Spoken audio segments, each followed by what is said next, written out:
Bonsoir tout le monde, ici Monsieur Cacahuète et Zou. Ce soir nous sommes...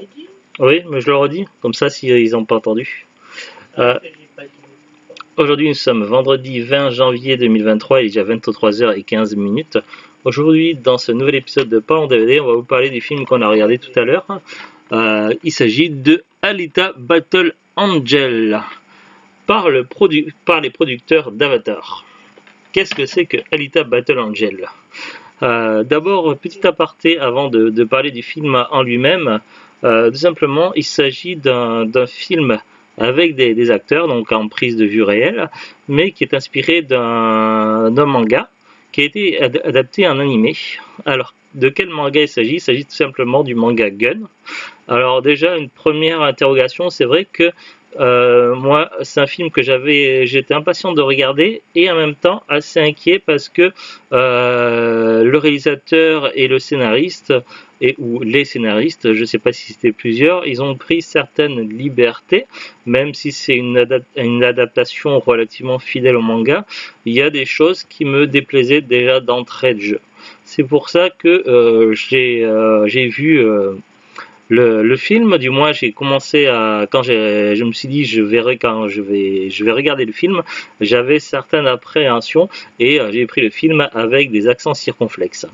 Alors ça veut rien dire, mais c'est un clin d'œil si vous connaissez la série H où ils disent des fois des bêtises comme ça et ça a même été repris dans la série Camelot où ils disent des trucs ça n'a aucun sens mais on se comprend. Entre guillemets, on dit pas. Oui. Mais quand tu connais la série H et les séries Camelot, oui, ouais, voilà, c'est une petite joke, petit clin d'œil. Donc voilà, donc je me suis dit, je vais regarder le film, mais avec des accents circonflexes. Donc voilà, déjà un truc qui m'a déplu déjà d'entrée de gamme, c'était le titre déjà. Déjà pour moi, le titre déjà logiquement dans la logique, ça aurait dû être Gun tout simplement. Gun ça s'écrit G-U-2-N et un M et pas Alita Battle Angel. Donc déjà c'était quelque chose qui je trouvais étrange, qui me gênait un petit peu, beaucoup même. Et également, c'est vrai que j'évitais de trop me faire spoiler, même si je connaissais globalement bien l'histoire, puisque j'ai lu les deux premiers mangas. Après, je sais pas s'ils ont fait d'autres mangas, mais j'ai lu les deux premiers mangas papier, le manga Gun et le manga Gun Last Order, je crois. Ça fait longtemps que je l'ai pas lu, mais c'était un prologue, ça se passait avant l'histoire de Gun. Donc j'avais lu ça il y a très longtemps et j'avais regardé le film d'animation Gun plein de fois. J'ai dû le regarder au moins 5 fois, 6 fois. Je l'ai regardé en cassette vidéo, en DVD. Bref, c'était et c'est toujours un de mes films d'animation préférés. Vraiment un des meilleurs films d'animation du genre au niveau d'adaptation. Alors c'est vrai que le film d'animation, forcément, il y a une limite de temps et ça prend pas toute l'histoire, ça prend juste une petite portion, la portion entre le moment où Gali est trouvé et ça s'arrête quelques instants après la mort d'Hugo pour le film d'animation, mais ça reste vraiment fort en émotion et d'une réalisation incroyable pour un très vieux film d'animation et pour moi ça fait partie vraiment des classiques du genre à voir et à revoir.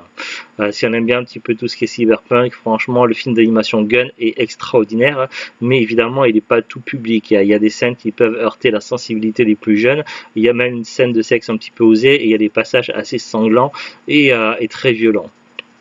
Bref, pourquoi je parle de tout ça? Parce que dans Gun, l'héroïne qui a en grande partie cyborg, elle s'appelle Gali. Et c'est vrai que quand ce film est sorti, lorsqu'il y a eu des campagnes de pub et autres, bandes-annonces et compagnie, j'ai regardé quand même quelques articles de presse et sur internet et il s'avérait que le nom du personnage avait été changé, mais apparemment c'est par rapport au côté américain, c'est-à-dire que aux États-Unis l'héroïne apparemment dans Gun elle ne s'appelle pas Gali, elle s'appelle Alita de base d'origine. Et donc, comme le film est américain, ils ont décidé de conserver ce nom-là. Du moins, c'est ce que j'avais lu à l'époque. Alors, est-ce que peut-être que j'avais mal compris ou quoi, mais toujours est-il que le nom est resté. Et durant tout le film, l'héroïne, elle s'appelle Alita, elle ne s'appelle pas Gali. Donc déjà, c'était quelque chose qui me gênait d'entrée, et je me disais, ça va être un petit peu gênant. Sinon, donc, bon, c'est pour ça que j'ai quand même, j'avais quelques a priori et j'étais quand même impatient de voir ce que ça donnait le résultat. Sinon, alors, de ce que j'en ai pensé, alors on va parler de l'histoire dans quelques instants, mais sinon, de ce que j'en ai pensé déjà, moi, de ce film-là, c'est le genre de film qui peut être intéressant à voir dans une qualité de définition optimale. Donc nous, on l'a vu en DVD, et déjà en DVD, ça rend plutôt bien sur un écran plat HD actuel, quoi, contemporain. Donc nous, on n'a pas encore de télé 4K, mais imaginez si vous avez une télé 4K et que vous le regardez en format Blu-ray 4K, ça doit rendre, ça doit être pas mal, surtout les scènes d'action, ça doit être assez impressionnant. Globalement, l'histoire et au niveau du scénario, à part quelques détails, notamment le titre du film et le nom de l'héroïne qui m'ont un petit peu gêné. À part ça, sinon globalement au niveau de l'histoire, j'ai trouvé ça relativement complet et ça rajoute également certains des éléments narratifs qui n'étaient pas présents dans le film d'animation, notamment les flashbacks avec le passé de l'héroïne qui reviennent. Et du coup, ça fait référence au second manga sur Gun, où on découvre le passé de l'héroïne. Mais également aussi, il y a la partie du sport, sport futuriste. Là, je sais plus comment s'appelle le sport dans le film. Tu te souviens, toi, Zou? Hein? Le sport, comment il s'appelle? Non? Non. Je sais plus, c'est un sport qui ressemble un petit peu à Future Sport, avec le film avec Denken, ou un autre film également avec Ellen Page, avant qu'elle soit s'appeler Elliot Page. Il y avait un film d'action un petit peu comme ça, avec un sport avec des rollers.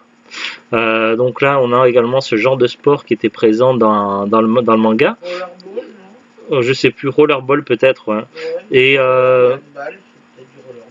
Et du coup, ça revient, c'est inclus dans le film, alors que c'était pas présent dans le film d'animation. Après, de mémoire, quand j'avais lu le manga papier, il me semble qu'au moment où elle fait ce sport-là, ça se passe après tout ce qui tourne autour du Go. C'est après le film, ça se passe surtout après. Oui, mais c'est quand même introduit un petit peu avant. Introduit, mais Oui, mais après, elle devient vraiment compétitrice et championne vraiment là après. Ah bah, donc oui, voilà, donc c'est ce que je voulais dire, ce qui est intéressant, c'est qu'il y a ces éléments narratifs qui sont rajoutés et qui rendent le film avec acteurs prise de vue réelle un peu plus complet que les films d'animation. Après, les points négatifs, je trouve que le film est en lui-même trop aseptisé. C'est-à-dire que les moments qui sont censés faire pleurer et qui sont censés être riches en émotions, j'ai pas trouvé autant d'émotions que dans le film d'animation. J'ai trouvé il manquait quelque chose. Je sais pas si c'est les acteurs, si c'est à cause du scénario ou à cause des acteurs choisis ou ou à cause de la réalisation, je n'en sais rien. Mais les moments qui sont censés faire pleurer, qui sont censés être riches en émotions, je les trouve moins puissants que dans le film d'animation. Il n'y a pas toute la palette d'émotions qu'il aurait dû y avoir. Donc ça c'est basé sur l'action. oui, voilà. Dans le film, ils ont privilégié l'action à l'émotion, ce qui est pour moi une erreur parce que c'est l'émotion qui faisait la force du film d'animation lui-même. Et également, il manque aussi un contraste, c'est-à-dire que le film d'animation était vraiment très violent et montrait à quel point la vie était dure en bas et que c'est pour ça que les gens voulaient aller en haut et c'était pour ça également que le rêve d'Hugo d'aller sur Zalem, c'est parce que la vie était tellement misérable, tellement difficile et les crimes étaient tellement abjects et horribles que du coup il y avait entre Gali qui est effectivement un ange venu du ciel qui combat tout ça ça faisait un contraste et ça rendait le film d'animation encore plus puissant et du coup ce contraste je l'ai pas senti dans le film avec des acteurs et c'est dommage parce que quelque part il y avait du potentiel dans ce film mais ils sont passés à côté de quelque chose et le film aurait pu être encore plus intéressant mais voilà. Il manque ce contraste, il manque cette puissance et les émotions ont été trop mises de côté et c'est vraiment dommage. Et du coup, cette absence de violence, il y a l'action mais sans la violence, ce côté trop aseptisé, du coup il n'y a plus le contraste, parce que dans le film d'animation il y avait des passages quand même assez sanglants, il y avait aussi une scène de sexe un petit peu osée, il montrait quand même l'horreur et le côté abject des humains, tout ça, et du coup tout ça c'est complètement aseptisé, complètement mécanique. Je sais pas si c'est le réalisateur, le producteur ou le scénariste, je ne sais pas qui est responsable de ça, mais ils ont rendu le film trop robot, trop mécanique et pas assez humain. Alors que justement, le contraste, Gali était quelqu'un qui même si son corps est mécanique, elle est tellement humaine à l'intérieur d'elle que ça fait un grand contraste et ça la rend plus elle qui n'est pas qui n'a pas d'une apparence humaine, ça la rend plus humaine que n'importe qui dans le monde de Gun, quoi. Et du coup c'est complètement raté, ils sont passés complètement à côté de ça et c'est vraiment dommage. Donc c'est là-dessus que je suis quand même assez déçu. Autant le film reste un bon divertissement et est agréable à regarder, autant le film en lui-même passe complètement à côté de choses essentielles qu'il y a dans le film d'animation, qui lui est un petit peu moins long et moins complet, mais retrace vraiment toute l'émotion qu'on peut avoir dans le manga papier. Du coup, je suis assez partagé au niveau de mon ressenti sur ce film. Après, si on ne connaît pas l'univers de Gun, on peut l'apprécier, mais franchement, à choisir, je vous conseille de voir en premier le film d'animation si vous arrivez encore à le trouver en DVD, qui lui est vraiment exceptionnel, qui est un vrai chef-d'œuvre. Ça serait dommage de passer à côté. Sinon, donc maintenant on va revenir au film. Donc je vais vous lire ce qui est écrit au dos, et puis après on va parler du scénario. Alors ils nous disent: lorsque Alita, donc Rosa Salazar, se réveille sans aucun souvenir de qui elle est, dans un futur qu'elle ne reconnaît pas, elle est accueillie par Ido, un médecin qui comprend que derrière ce corps de cyborg se cache une jeune femme au passé extraordinaire. Ce n'est que lorsque les forces dangereuses et corrompues qui gèrent la ville d'Iron City se lancent à sa poursuite qu'Alita découvre la clé de son passé. Si elle réussit à leur échapper, elle pourra sauver ses amis, sa famille et le monde qu'elle a appris à aimer. Explorer les origines d'Alita avec des bonus exclusifs inclus dans le DVD. Alors il y a des bonus, on les a pas regardés. Le monde d'Alita, découvrir l'histoire de l'intérieur. L'adaptation du manga au cinéma, suivez l'incroyable parcours de Gun. Basé sur le manga culte Gun et réalisé par Robert Rodriguez. Alita Battle Angel nous plonge dans les méandres d'un monde futuriste sublimé par le cinéma visionnaire James Cameron, scénariste et producteur de ce véritable chef-d'œuvre de la science-fiction. J'irai pas jusque-là. Je pense que le film en lui-même est surcoté par rapport à ce qu'il propose. Au niveau de l'histoire, donc je vais essayer de ne pas trop spoiler, même si maintenant on connaît tous bien un petit peu l'univers de Gun, puisque c'est pas un univers récent. Au niveau de l'histoire, donc on est dans un monde un peu dans le style cyberpunk, où il y a plus d'humains augmentés et modifiés par la technologie et la mécanique qu'autre chose. Le monde sur Terre est séparé en deux espaces. Il y a une cité dans l'espace futuriste où vivent l'élite. On ne sait pas trop bien ce qui s'y passe, et toute l'action se passe sur Terre, donc dans le monde d'en dessous. Il se trouve que tout ce qui est de meilleure qualité et autres, les meilleures ressources sont envoyées sur Salem, et Salem en échange envoie les ordures et les déchets sur Terre, et les gens qui sont issus sur Terre, qui sont issus de milieux pauvres et autres, vivent dans la misère et tentent de survivre comme ils peuvent. Alors du coup, il y a eu des métiers qui ont dû s'improviser, puisqu'il y a un fort taux de criminalité. Il y a notamment un métier de chasseur de primes qui est créé. Dans le film, là, ils n'appellent pas ça les chasseurs de primes, mais des guerriers combattants, ou je ne sais plus comment ils appellent ça, guerriers chasseurs. Mais normalement, c'est des chasseurs de primes. Il y a également donc des sportifs, et il y a des gens qui sont des médecins, des soignants qui essaient d'aider les gens, en sachant que le taux de criminalité est très très élevé, surtout la nuit où il fait pas bon traîner dans les rues. Donc c'est un monde assez violent, assez froid, assez dangereux. Dans ce monde-là, il y a un médecin qui trouve, lorsqu'il part chercher des pièces mécaniques pour aider les gens, il trouve par hasard l'héroïne, du moins ce qu'il en reste. Elle est encore en vie, mais son corps n'est plus en état. il va lui redonner un corps et du coup elle va se réveiller. Elle ne se souvient plus de son passé, de qui elle est ni comment elle s'appelle, et elle va découvrir le monde actuel et du coup apprendre à y vivre. Elle va se faire des amis, notamment Hugo. Et du coup, elle va se rendre compte que ce monde est froid et dangereux, et elle a des instincts qui reviennent, notamment des instincts guerriers qui la poussent à la confrontation et au combat, avec des réflexes incroyables, mais également certaines bribes de souvenirs qui font qu'elle, pour elle, la justice est très importante, et le bien, et qu'elle veut combattre les forces du mal. Et du coup, à la fois, elle va chercher sa place dans la société, mais également, elle va chercher à trouver une solution pour protéger les gens à qui elle tient, notamment Hugo, et également pouvoir l'aider à réaliser son rêve. Sauf que, évidemment, il y a des gens qui trouvent le retour de cette personne très dangereuse et qui ont peur d'elle, et qui vont du coup lancer des chasseurs de primes et des criminels à sa poursuite.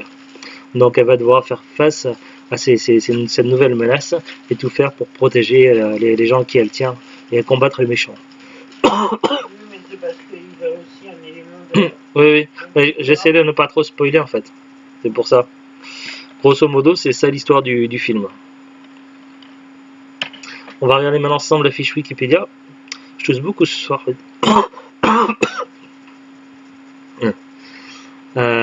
Alita Battle Angel ou Alita l'Ange Conquérant au Canada. C'est un film de science-fiction américain réalisé par Robert Rodriguez et sorti en 2019. Produit et coécrit par James Cameron, le film est une adaptation en prise de vue réelle du manga Gun créé par Yukito Kishiro. Le film reçoit des critiques plutôt mitigées, ouais, je suis assez d'accord.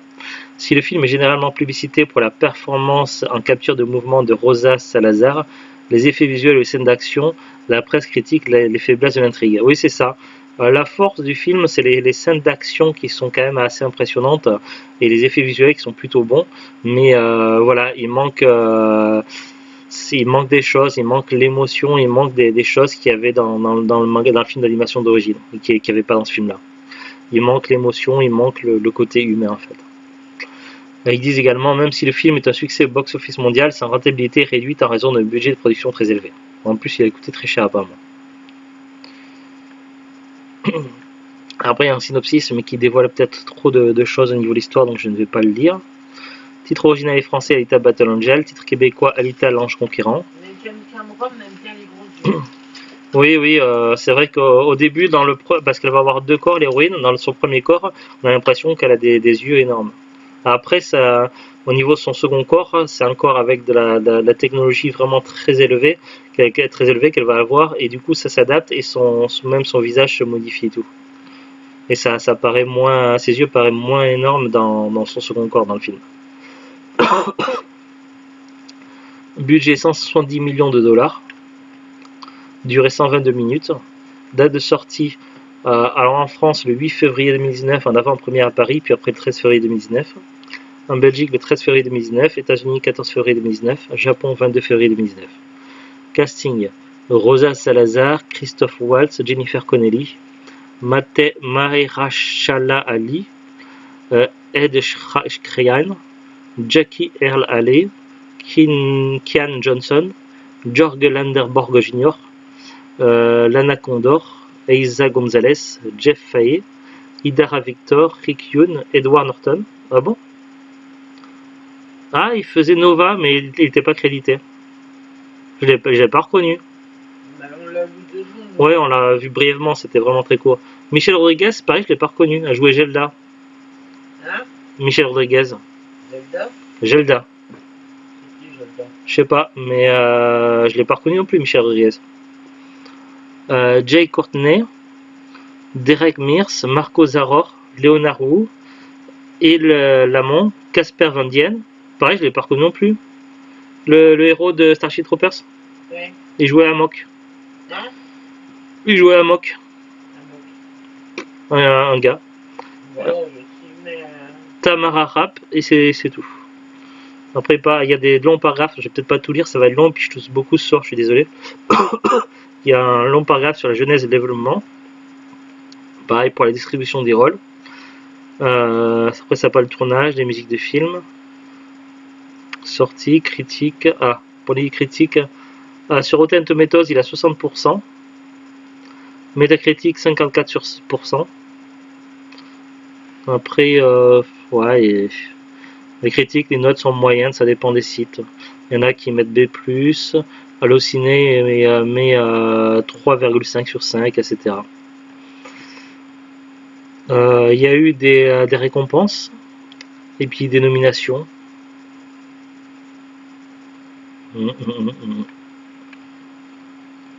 Pas grand chose de plus à en dire. Le DVD, on l'avait acheté sur Amazon il y a quelques années, il y a un an ou deux, je sais plus.